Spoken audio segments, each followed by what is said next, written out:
saboth wrth i fwrdd i siw mawrio, aeth i ddiw wraig oedd wedi gwylio Iesu'n cael ei gladdu i weld y bydd. Mae'r Magdalen oedd enw un a Mair hefyd oedd enw'r llall. Yn sydyn, bu daeargryn.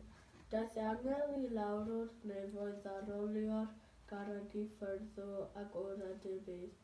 Roedd ymwelwyr a fu'n cadw'n golwg wedi ei sylffreda'n ei ganolfan. Yna siaradodd yr angel a'r gwragedd, peidiwch ag ofni. Gwnewch bod yn chwilio am Iesu, nid yw ei yma. Mae e wedi ei gyfodi. Rhedodd y gwragedd i ddweud am hyn wrth weddill ffrindiau agos Iesu.